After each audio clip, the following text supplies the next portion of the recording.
Hey gang, today we're going to talk about two concepts, nutrient density and calorie density. Okay, the two are really tied together, and when we're working on a diet, we need to make sure we understand these concepts so that we can pick the right foods. And before I go any further, I want to make sure you understand that right foods, best foods, wrong foods, bad foods, it's all a matter of perspective.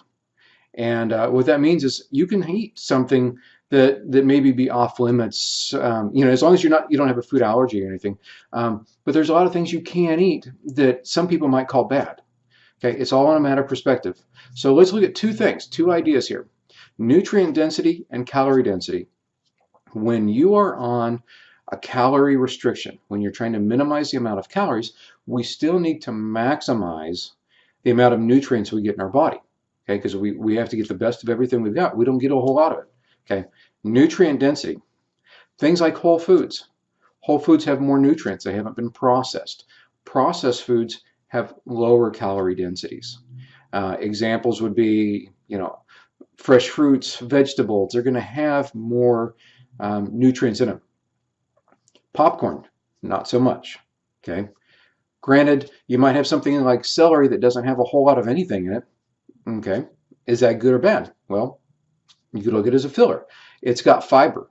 Okay. It's got a few vitamins and minerals in it, but it's also got a lot of fiber. Okay. Look at that angle. Popcorn, okay, it's got a little bit of bulk there too. Doesn't have a whole lot of nutrient density, low nutrient density. The other side of the coin is calorie density. Our whole foods, lettuce, vegetables, tend not to be very calorie dense. You can eat a lot of salad as long as you don't start loading it up with cheese and high calorie dressings. You can eat a whole lot of salad and not have a lot of calories in it. Conversely, one cookie, a Twinkie, Ho-Ho, whatever, it's going to have a lot more calories in it. You're not going to get as much out of it. You can have maybe two cookies and be calorically about the same as one really large salad. Now, those two cookies might taste good at the moment, but it's not going to be very fulfilling. It's not going to be very filling. You can have a big salad. You can have a lot of stuff on it, have a good amount of nutrients, not a whole lot of calorie density. Other way around, eat that cookie, eat a piece of cake, donut, whatever. You just got a lot of calories. And what else you got? You got a lot of sugar.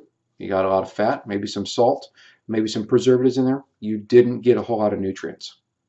Okay, so when you're picking your foods, what you want to eat, and this is really up to you. When you pick the foods that you want to eat, what nutrients do you need?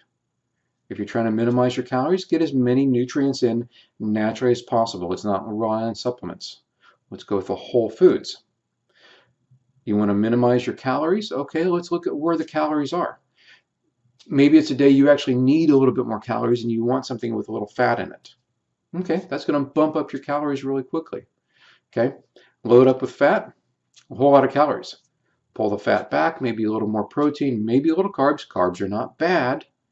A little more calories. Okay, still got some good fiber in it. You might have some vitamins in there as well. You're going to get a good meal. Okay, nutrient density, that's a lot of nutrients or lack thereof. Calorie density, a lot of calories or lack thereof. Use that to make an informed diet, and it's gonna work out for you. Okay, it's no magic, but we need to educate, know what we're eating. Peace.